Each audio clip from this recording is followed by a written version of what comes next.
بسم الله الرحمن الرحیم. سلام و درود بینندگان عزیز. امروز ما قرار داریم در حیات صحابه بزرگوار حضرت اکرمه فرزند ابو جهل و ببینید که دوستان وقت نام ابو جهل گرفته می شود، هر یک ما می دانیم که این نفر چه مقدار بر پیامبر گرامی اسلام صلی الله علیه و سلم دشمنی داشت تا به وقت مرگ خود و چه سختی های را برای مسلمان ها و برای پیامبر صلی الله علیه و سلم آورده بود. اما صاحب هدایت خداوند خودش است که فرزند او هدایت می‌یابد و چنین است که می‌فرماید ابن آذر که خلیل رحمان شد، از چنان نوح پاک کنعان شد.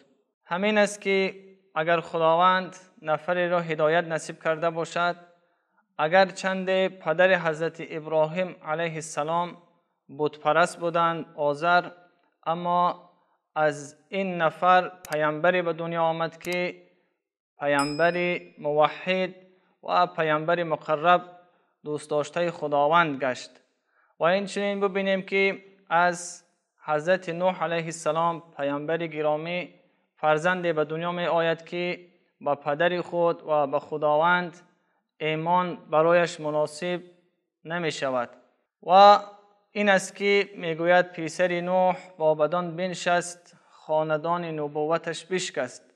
همین است که اگر نفر با خداوند ایمان نآورد، در راه راست خود را قرار نداد، اون مرتبه‌ای که دارد از بین می رود.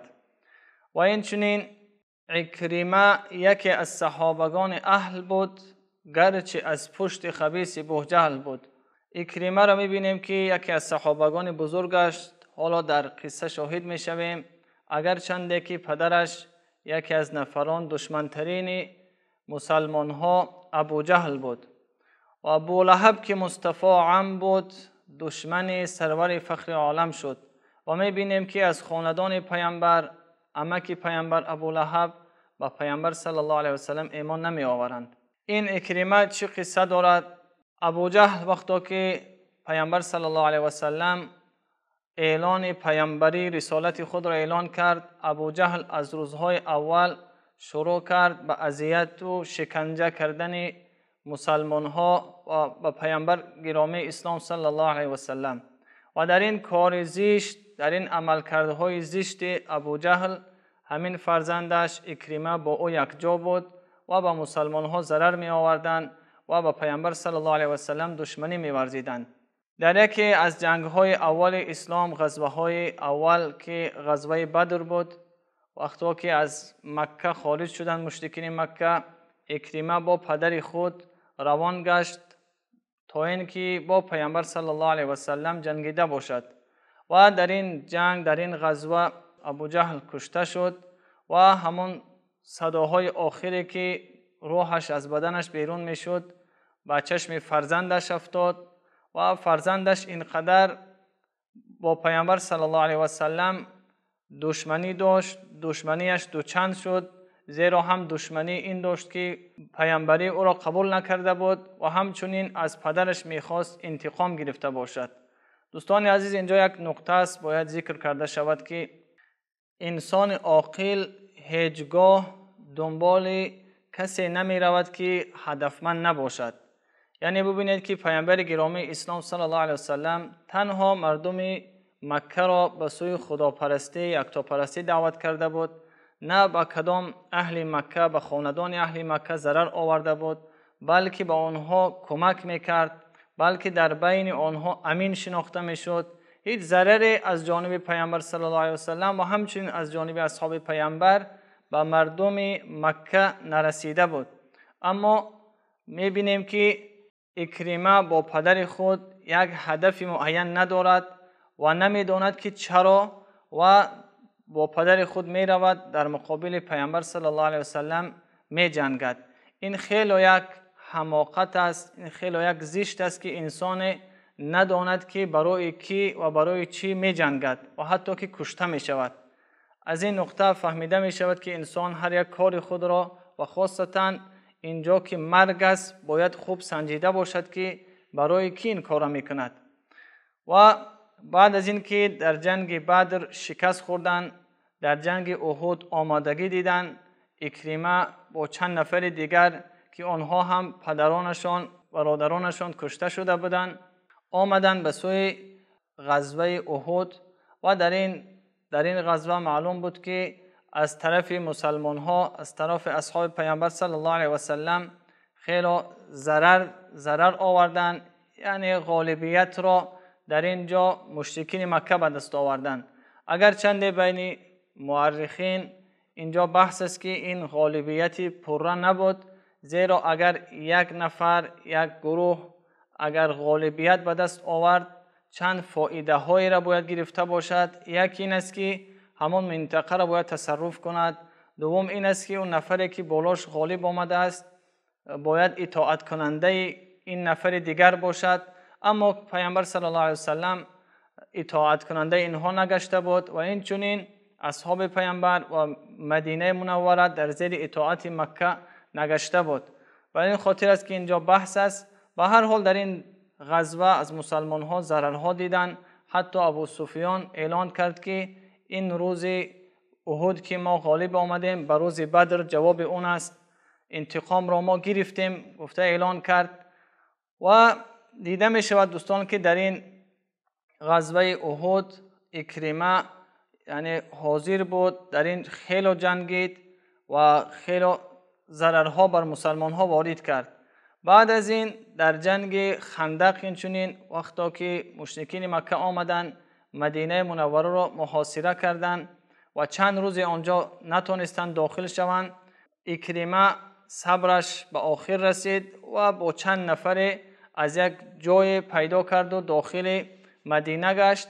اما اونجا اصحاب پیامبر مقاومت نشان دادند و چند از اون نفرها را کشته کردند و برای اکرمه میسر شد تا فرار کند، از اونجا بیرون شد و این فرار اون بود که در تاریخ نوشته شد. و این چنین وقتا که پیامبر صلی الله علیه و سلم میخواست که مکه مکرمه را گرفته باشد و اونجا حاضر شده بودند با یک لشکر زیاد، اینجا هم اکرمه با چند نفر بر ضد مسلمان ها جنگیدند و نخواستند تسلیم شده و در این جنگ هم چند نفر کشته شد و اکرمه باز هم میسر شد برایش که فرار کند. وقتی پیامبر صلی الله علیه و سلم آمدن مکه مکرمه را فتح کردند و ببینید که این رحمت للعالمین پیامبر گرامی اسلام یک حکم صادر کردند که تمام نفرانی که در مکه هستند بخشیده شدند. تنها اون نفرانی که بر مقابل پیامبر صلی الله علیه و سلم برخواسته بودند اونها را می توانستند کشته کنند. و پیامبر صلی الله علیه و سلم وقتی که فتح عمومی شد، فتح کردند، اعلان داشتند که همه را بخشیده اند. حتی پیامبر صلی الله علیه و سلم از اهل مکه پرسان شدند که ما تظنون انی فاعل بکم، شما چی گمان دارید که من به شما انجام میدهم، از من چی را شما انتظارید؟ اما اهل مکه گفتند که تو یک برادر بزرگ ما هستی، ما از تو یعنی بجز از رحمت و بخشش چیزی را انتظار نیستیم. و پیامبر صلی الله علیه و سلم گفتند که اذهبوا وانتم طلقاء، همه را بخشیدند پیامبر صلی الله علیه و سلم بجز چند نفری را استثناء کردند که نامهاشون را گرفتند که اونها را در هر کجای پیدا کردید کشته شوند. یکی از اونها همین اکرمه بود. با خاطر اون که در دو نبرد هجوم کرده بود و پیامبر صلی الله علیه و سلم و اصحابش و فرار کرده بود، خیلی این یک حالت سخت بود که بالای مسلمان ها آورده بود. و زمانی که پیامبر صلی الله علیه و سلم فتح کردن دیگر اکرمه راه نیافت بجز اینکه از مکه مکرمه بیرون شود و به سوی یمن سفر کند. وقتی که از مکه بیرون شدن به سوی یمن رفتن، در این حالت که پیامبر صلی الله علیه و سلم در مکه بودن، دو نفر از زنها، یکی هند دختر عتبه یکی از دشمنان سرسخت پیامبر، دیگر همسر اکرمه ام حکیم با 10 نفر از زنهایی که با پیامبر صلی الله علیه و سلم ایمان آورده بودند آمدن نزد پیامبر صلی الله علیه و سلم و در این حالت هند رخساره خود را پوشانیده بود با نقاب و نزد پیامبر صلی الله علیه و سلم وقت داخل شدند و هند شروع کرد که یا رسول الله من بر شما ایمان آوردم، من مسلمان شدم. رخساره خود را گشاده کردن، گفتن یا رسول الله من هند هستم، دختر عتبه، و میخواهم که یا رسول الله تو ما را بخشیده باشی. دوستان عزیز، قصه هند برای ما معلوم است که این نفر سینه حضرت حمزه عمک پیامبر صلی الله علیه و سلم شکافته بودند، چه مقدار سختی های را بر بالای پیامبر صلی الله علیه و سلم آورده بودند. اما وقتی که می آیند میگویند که من مسلمان شدم و از پیامبر صلی الله علیه و سلم بخشش میپرسند، این رحمت للعالمین ببینید چی میگوید، نه غضب میکند نه اون رد میکند، بلکه میگوید مرحبا بکی، یعنی مرحبا بر تو، خوش آمدی.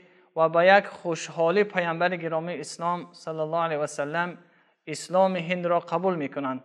و زن دومی که با اون بود همین همسر اکریمه بود، ام حکیم، و اون هم میگوید که یا رسول الله تو بهترین نفر هستی و من به تو ایمان آوردم یا رسول الله. ایمان می آورد و از پیامبر صلی الله علیه و سلم طلب میکند که یا رسول الله شوهر من اکریمه از ترس اینکه او را به قتل میرسانه از مکه بیرون شد و من میخواهم که او را قبول کرده باشی در امن و امان خود و آمده ایمان آورده باشد. پیامبر صلی الله علیه و سلم ببینید رحمتش میگه که هو آمنون، بلکه او در امن و امان است، اگر آمد کسی اون را ضرر نمیرساند. این رحمتی پیامبر صلی الله علیه و سلم است که با سخت‌ترین دشمنهای خود چنین یک سخن میکند. و زمانی که هند این سخن را میگوید و پیامبر صلی الله علیه و سلم او را قبول میکند، یک جمله عجیبی میگوید که یا رسول الله، میگوید قسم به خدا من از همه خاندانی که میخواستم ذلیل باشن، خار باشن، خاندان تو بود، اما امروز که تو ما را قبول کردی، امروز که ایمان در قلبهای ما داخل شد، قسم به خدا که از همه دوست داشته ترین خاندان تو گشت یا رسول الله. وقتی که اکریمه از مکه بیرون می شود و همسرش که از پیامبر صلی الله علیه و سلم امن او را به دست می آورد، از دنبال شوهر خود بیرون می گردد و خیلی راه می رود و در یک ساحل بحر با اون می خورد با شوهر خود و می گوید که بیا ما بر بگردیم، من از نزد یک نفر بهترین، یک نفر صالح، یک نفر بهترین، نکوکارترین نفر در روی زمین آمدم که اون محمد ابن عبدالله است صلی الله علیه و سلم، و من با اون صحبت کردم، اون تو را در امن و امان وعده داد که برای تو کدام ضرر رسانده نمی شود. و می پرسد از همسر خود که آیا خود با پیامبر صلی الله علیه و سلم صحبت کرده؟ همسرش میگوید بله. و اکریمه را خانه میگرداند و میگیرد با خود میآورد به نزدیک پیامبر صلی الله علیه و سلم. حالا که در مکه داخل نشده‌اند، پیامبر صلی الله علیه و سلم جمله زیبایی را میگویند که سیأتیکم عکرمة مؤمنا مهاجرا فلا تسبوا اباه. رحمت للعالمین چنین جمله زیبایی میگویند که به نزد شما اکریمه می آید، هم مؤمن است، ایمان می آورد، و هم مهاجر است که هجرت کرده بود. و یک جمله زیبای دیگر را که پیامبر به سوی اصحاب می فرماید، می گوید پدرش را دشنام ندهید. با اون قدر سختی هایی که بالای مسلمان ها آورد، اون دشمنی که با پیامبر گرامی صلی الله علیه و سلم داشت، پیامبر من می سازد که پدرش را شما دشنام ندهید. فإن سب المیت یؤذی الحی ولا یبلغ المیت. و پیامبر صلی الله علیه و سلم سببش را بیان میکند که دشنام کردن یک میت برای میت ضرر نمی آورد، اما برای نفری که از خویش و تبار این میت است برای اون آزاردهنده است. به این خاطر پدر او را دشنام ندهید. وقتی که داخل می آید اکریمه به داخل نزد پیامبر صلی الله علیه و سلم، پیامبر صلی الله علیه و سلم از خوشحالی ردای خود را نمیگیرند، بلکه به پیشواز اکریمه می روند و می گویند مرحبا، خوش آمده ای اکریمه، مرحبا براکب المهاجر، خوش آمده ای کسی که سواره هستی و مهاجر هستی. و چنان خوشحال می گردند پیامبر صلی الله علیه و سلم و با یک خوشحالی او را قبول می سازند. می پرسد اکریمه که آیا همسر من درست می گوید که من در امن و امان هستم؟ پیامبر صلی الله علیه و سلم بله می گوید. و از پیامبر صلی الله علیه و سلم باز هم پرسان می شود که بر من چی امر میکنی؟ پیامبر صلی الله علیه و سلم میگوید که مسلمان شو و مسلمان می شود. باز هم پرسان می شود که باز امر چی است برای من؟ پیامبر صلی الله علیه و سلم هم شهادت و هم از نماز و روزه و حج برایش میگوید. و پیامبر صلی الله علیه و سلم یک چیزی دیگه از اون پیامبر میپرسد که آیا چیزی خواهش داری که من برآورده کنم؟ اکرمه میگوید که یا رسول الله، من یک خواهش دارم که این زمان طولانی که من بر تو یا رسول الله اینقدر سختی ها آوردم، جایی که در رخساره تو سخن بد گفتم یا در پشت تو یا رسول الله غیبت کردم، من میخواهم که همین ها را برای من بخشیده باشی. و پیامبر صلی الله علیه و سلم دعا میکنند که خداوند همین عمل های زشت اکرمه را بخشیده باش. و بعد از این دعای پیامبر اکرمه میگوید که با خودش عهد میبندد که من این قدر سختی هایی که بالای مسلمان ها آوردم بالای پیامبر، من این جبران میکنم در راه خداوند. و این چنین هم شد که در جنگ های زیاد، غزوه های زیاد حضرت اکرمه اشتراک میکنن و برای مسلمان ها کمک میکنن. و از همه جنگ آخری که در این جنگ به شهادت میرسند در غزوه یرموک است که مسلمان ها با روم جنگیده بودند. در این جنگ مسلمان ها یک حالت سخت بالایشان می آید و اکرمه خود را در بین لشکر روم می گذارد و می جنگد و حضرت خالد خود را به اکرمه می رساند و می گوید که اکرمه چی کار است که انجام می دهی؟ با مرگ تو برای مسلمان ها سختی می آید. اما اکرمه می گوید که یا خالد، مرا بگذار که من اون جبران را، اون عهدی که با پیامبر صلی الله علیه و سلم بسته بودم، اون را من جبران کرده باشم. و در این جنگ وقتی که مسلمان ها پیروز می شوند، در آخر جنگ می بینند که 3 نفر خوابیدند در روی زمین. یکیش حارث بود، دیگرش اکرمه و سومش عیاش. 3 نفر که بسیار هم جراحت برداشته بودند و خونها از بدنشان جاری شده بود. و حارث می خواهد که برای او آب داده باشند، آب می خواهد. وقتی اصحاب پیامبر به او آب می آورند، می نگرد که حضرت اکرمه به او نظر دارد و اون هم زیاد خونش رفتگی هست و می خواهد که این آب را به اون نه و بلکه به حضرت اکرمه داده شود. و حضرت اکرمه وقتی آب را نزدش می آورند، می بیند که عیاش اون هم جراحت برداشته آب می خواهد، می گوید آب را به حضرت عیاش داده شود. خلاصه وقتی نزد حضرت عیاش می آیند برای آب را رسانیدن، می بینند که جان را به حق تسلیم کرده است. وقتی بر می گردند به سوی اکرمه و حارث، اینها هم جان را به حق تسلیم کردند. دوستان عزیز، در این حالت ببینید که حالت مرگ است. انسان قدر تشنه است، آب می خواهد.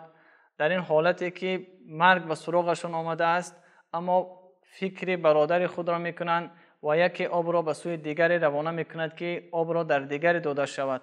متاسفانه در این زمان ما که ما قرار داریم، نه تنها در این حالت بلکه یک عملهای کمی هم، یک عملهای ناچیز را ما برای برادر خود روا نمی بینیم. باید این اصحاب پیامبر صلی الله علیه و سلم برای ما نمونه باشند تا ما محبت یکدیگر داشته باشیم، تا یکدیگر را دوست داشته باشیم به خاطر الله جل جلاله. دوستان عزیز، این یک قصه کوتاه از حیات حضرت اکرمه بود که خداوند او را هدایت کرد و در تاریخ اسلام نام نیک خودش را گذاشت.